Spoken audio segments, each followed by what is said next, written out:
Assalamualaikum warahmatullahi wabarakatuh. Perkenalkan nama saya Ika Ramadan dengan NIM 24172023 dari Prodi Ilmu Pemerintahan. Saya akan menyampaikan kecerdasan dan kebahagiaan dari perspektif Nielsen. Dalam dunia modern yang penuh tantangan, manusia terus mencapai kebahagiaan dan meningkatkan kecerdasan mereka untuk mencapai kehidupan yang lebih bermakna. Nielsen sebagai bidang ilmu yang mempelajari sistem saraf menawarkan wawasan mendalam mengenai hubungan antara kecerdasan dan kebahagiaan. Dr. Roslan Yusni Hasan atau lebih dikenal sebagai Ryu Hasan, seorang ahli Nielsen, menjelaskan bagaimana otak manusia bekerja dalam mengolah emosi dan berpikir rasional dan menemukan kebahagiaan sejati. Kecerdasan manusia sering dikaitkan dengan kemampuan berpikir logis, memecahkan masalah dan menguasai berbagai bidang pengetahuan. Namun, menurut Ryu Hasan, kecerdasan tidak hanya terbatas pada aspek kognitif semata, tapi juga melibatkan kecerdasan emosional. Dalam otak manusia terdapat berbagai bagian yang berperan dalam proses berpikir dan emosi, seperti korteks prefrontal dan berfungsi untuk pengambilan keputusan dan kendali diri, serta sistem limbik yang mengatur emosi. Ryu Hasan menekankan bahwa kecerdasan sejati adalah keseimbangan antara pemikiran rasional dan emosional. Jika seorang terlalu dikuasai emosi tanpa kendali logis, makna hidupnya bisa dipengaruhi dengan keputusan impulsif yang berdampak negatif. Sebaliknya, jika seorang hanya mengendalikan logika tanpa memahami emosinya, ia bisa kehilangan makna dan kebahagiaan dalam hidupnya. Banyak orang berpikir bahwa kecerdasan yang tinggi otomatis membawa kebahagiaan. Namun peneliti di bidang Nielsen menunjukkan bahwa kecerdasan tidak selalu berbanding lurus dengan kebahagiaan. Seorang bisa sangat cerdas tetapi tetap merasa tidak bahagia jika ia tidak mampu mengelola emosinya dengan baik. Menurut Ryu Hasan, kebahagiaan dalam perspektif Nielsen berasal dari keseimbangan antara berbagai neurotransmitter dalam otak seperti dopamin, serotonin, dan oksitosin.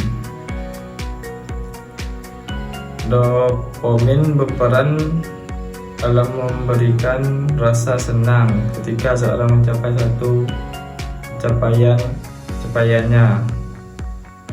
Serotonin berkontribusi pada seorang tenang dan stabil, sedangkan oksitosin berhubungan dengan rasa kasih sayang dan koneksi sosial. Ketika seorang terlalu fokus pada penyampaian dan kecerdasan tanpa mempelajari aspek emosional dan sosial, kadar dopamin dalam otaknya mungkin meningkat sementara. Tetapi hal yang tidak memberikan kebahagiaan jangka panjang. Sebaliknya, Kebahagiaan sejati munculnya ketika seorang dapat menjalani kehidupan yang seimbang, menghargai hubungan sosial, serta memahami dan mengendalikan emosinya. Emosi dan pengaruh terdapat kebahagiaan. Dalam wawancara dengan Gita Wirjawan, dikenalkan endgame Yu Hasan menekankan bahwa emosi memainkan peran dominan dalam kehidupan manusia. Sekitar 99% keputusan yang kita buat dipengaruhi oleh emosi, sementara hanya 1% yang benar didasarkan pada pemikiran rasional. Oleh karena itu, pentingnya memiliki kecerdasan emosional yang baik agar dapat menjalani kehidupan lebih bahagia dan bijaksana. Ketidakmampuan mengendalikan emosi dan dapat menyebabkan seorang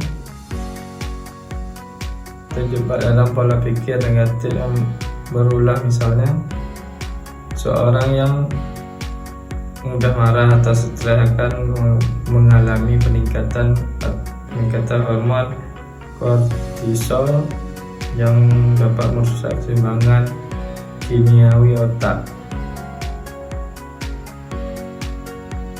Akibatnya orang tersebut rentan terdapat gangguan mental seperti kecemasan dan depresi.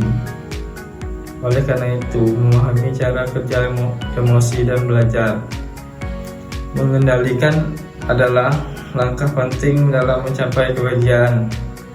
Pentingnya budaya membaca dan pembelajaran seumur hidup. Salah satu cara meningkatkan kecerdasan dan kebahagiaan adalah dengan membiasakan membaca dan terus belajar.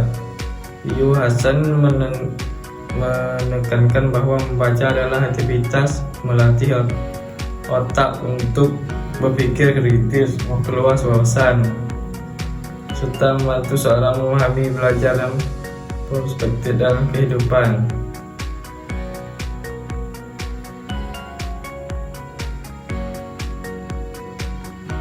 Dengan membaca, seorang dapat meningkatkan fleksibilitas kognitifnya, yaitu kemampuan untuk menyesuaikan diri dengan informasi baru dan memahami berbagai sudut pandang.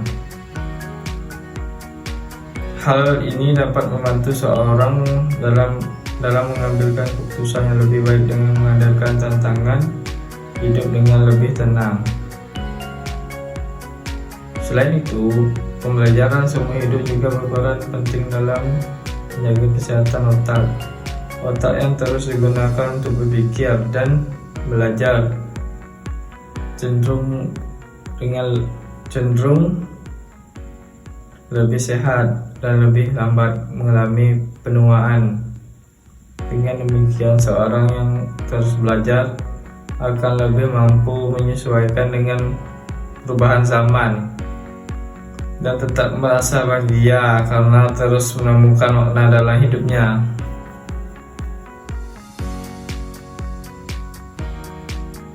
Dari perspektif Nielsen, kebahagiaan tidak hanya berasal dari kecerdasan intelektual, tetapi juga dari kemampuan seorang dalam mengolah emosi, membangunkan hubungan sosial yang sehat. Otak manusia dirancang untuk mencari keseimbangan antara rasionalitas dan emosi, serta mengendalikan berbagai neurotransmitter untuk menciptakan perasaan bahagia. Untuk mencapaikan kebahagiaan yang berkelanjutan,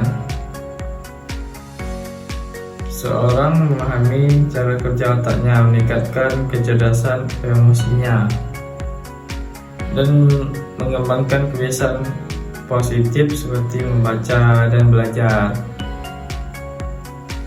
sepanjang hidup. Dengan demikian kehidupannya lebih seimbang, makna dan bahagia dapat terwujud.